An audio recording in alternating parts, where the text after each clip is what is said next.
Father Ashok, जो कि बेटी आकांक्षा की आध्यात्मिक पिता हैं,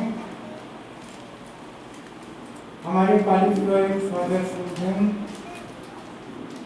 फादर अल्फोंस और फादर जॉन, यहाँ जितने भी फादर हैं हमारे परिवार के बहुत ही करीब सदस्य हैं, हमारी दोस्तियाँ हैं, हमारे रिलेटिव्स।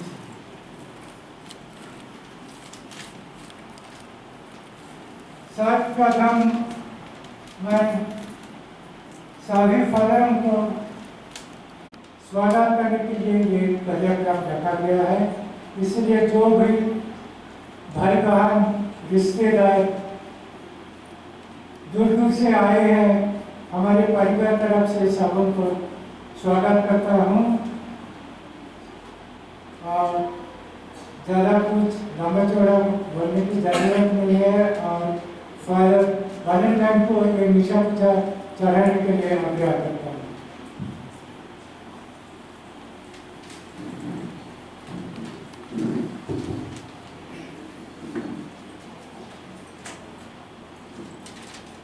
पिता और पुत्र पवित्र आत्मा के नाम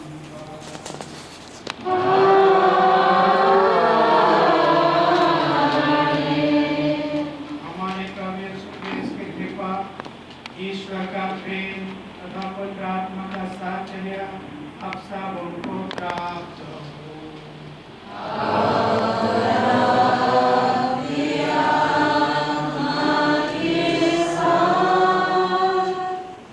आज का दिन हमारे लिए एक विशेष दिन है।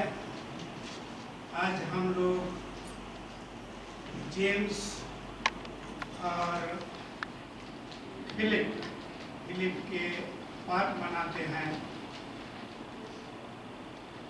और आज का जो उद्देश्य हमारा यहाँ एकत्रित होने का है वो है कि हम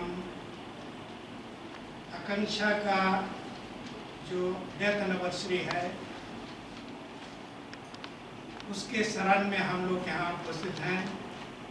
हम विश्वास करते हैं कि जब भी ये एक अच्छा नया घर बना हुआ है, लेकिन आकांक्षा के लिए और उससे भी बेहतर घर ईश्वर ने तैयारी की है। इसलिए हम ईश्वर को धन्यवाद देते हैं कि इस घर से भी और सुंदर घर आकांक्षा के लिए ईश्वर ने प्रदान किया है। हम ईश्वर को धन्यवाद देते हैं, जैसे कि साधु पौल बोलते हैं कि हर एक समय के लिए, हर एक प्रत्येक आदमी के लिए हम लोग को ईश्वर को धन्यवाद देना चाहिए। आज का जो पाठ में हम लोग सुनेंगे, हम लोग को बोला जाता है कि हम लोग को विश्वास करना चाहिए। जो भी इस जीवन में हम लोग इस जीवन में हम लोग का जीवन में होता है, आज का पाठ हम लोग को बोला जाता है कि हम सबों को विश्वास करना चाहिए, विश्वास का जीवन जीना चाहिए। जब हम लोग विश्वास करते हैं तो ईश्वर हमारे जीवन में बहुत प्रकार के फल उत्पन्न करते हैं। और पाठ में भी हम सुनते हैं, हमारा काम, हमारा कार्य व्यर्थ होगा जब हम ईश्वर को नहीं बुलाएंगे, ईश्वर को हम लोग नहीं अपना बात बोलेंगे। तो आज नागौर उनके जो फैमिली मेंबर्स, उनके वाइफ, बेटी, आज जो एक ग्रैटिट्यूड, थैंक्स गिविंग ग्रैटिट्यूड लेके आज के ईश्वर के वेदी के सामने आए हैं। हम लोग को हर एक वेदी के सामने जाने के पहले हम लोग को तैयारी करना चाहिए, कारण कि ईश्वर हम लोग को शक्ति देते हैं, ईश्वर हम लोग को ऊपर उठाते हैं। तो आज का दिन में हम जरूर ईश्वर को धन्यवाद देंगे कि परमेश्वर कुरिन्थियों के नाम पहला पत्र अध्याय 15 पद संख्या 1 से 11। भाइयों, मैं आप लोगों को उस सुसमाचार का स्मरण दिलाना चाहता हूँ जिसका प्रचार मैंने आपके बीच किया, जिसे आपने ग्रहण किया, जिसमें आप दृढ़ बने हुए हैं, और यदि आप उसे उसी रूप में बनाए रखेंगे जिस रूप में मैंने उसे आपको सुनाया, तो उसके द्वारा आपको मुक्ति मिलेगी, नहीं तो आपका विषय व्यर्थ होगा। मैंने आप लोगों को मुख्य रूप से वही शिक्षा सुनाई जो मुझे मिली थी, और वह इस प्रकार है। मसीह हमारे पापों के प्रायश्चित के लिए मरे, जैसा कि धर्मग्रंथ में लिखा है। वह कब्र में रखे गए और तीसरे दिन जी उठे, जैसा कि धर्मग्रंथ में लिखा है। वो कैफस को और बाद में 12 को दिखाई दिए। फिर वह एक ही समय 500 से अधिक भाइयों को दिखाई दिए। उनमें से अधिकांश आज भी जीवित हैं, यद्यपि कुछ मर गए हैं। बाद में वह याकूब को और फिर सब प्रेरितों को दिखाई दिए। सबके बाद वह मुझे भी मानो ठीक समय से पीछे जन्मे को दिखाई दिए। मैं प्रेरितों में सबसे छोटा हूँ। सच पूछिए तो मैं प्रेरित कहलाने योग्य भी नहीं, क्योंकि मैंने ईश्वर की कलीसिया पर अत्याचार किया है। मैं जो कुछ भी हूँ ईश्वर की कृपा से हूँ, और मुझे उससे जो कृपा मिली वह व्यर्थ नहीं हुई। मैंने उन सब से अधिक परिश्रम किया है।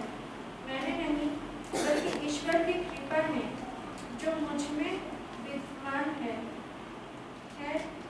चाहे मैं हूँ चाहे वे हो, हम वही शिक्षा देते हैं और उसी पर आप लोगों ने विश्वास किया। यह है प्रभु की वाणी।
ईसा ने उससे कहा, मार्ग, सत्य और जीवन मैं हूँ।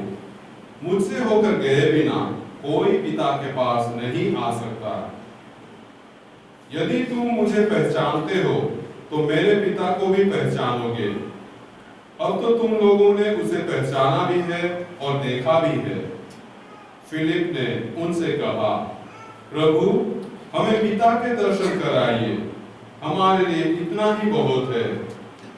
ईसा ने कहा, फिलिप मैं इतने समय तक तुम लोगों के साथ रहा, फिर भी तुमने मुझे नहीं पहचाना? जिसने मुझे देखा है उसने पिता को भी देखा है। फिर तुम यह क्या कहते हो, हमें पिता के दर्शन कराइए? क्या तुम विश्वास नहीं करते कि मैं पिता में हूँ और पिता मुझ में है? मैं जो शिक्षा देता हूँ वह मेरी अपनी शिक्षा नहीं है। मुझ में निवास करने वाला पिता मेरे द्वारा अपने महान कार्य संपन्न करता है। मेरी इस बात पर विश्वास करो कि मैं पिता में हूँ और पिता मुझ में है, नहीं तो उन महान कार्यों के कारण ही इस पर विश्वास करो। मैं तुम लोगों से यह कहता हूँ, जो मुझ में विश्वास करता है वह स्वयं वे कार्य करेगा जिन्हें मैं करता हूँ। वह उनसे भी महान कार्य करेगा, क्योंकि मैं पिता के पास जा रहा हूँ। तुम मेरा नाम लेकर जो कुछ मांगोगे मैं तुम्हें वही प्रदान करूंगा, जिससे पुत्र के द्वारा पिता के महिमा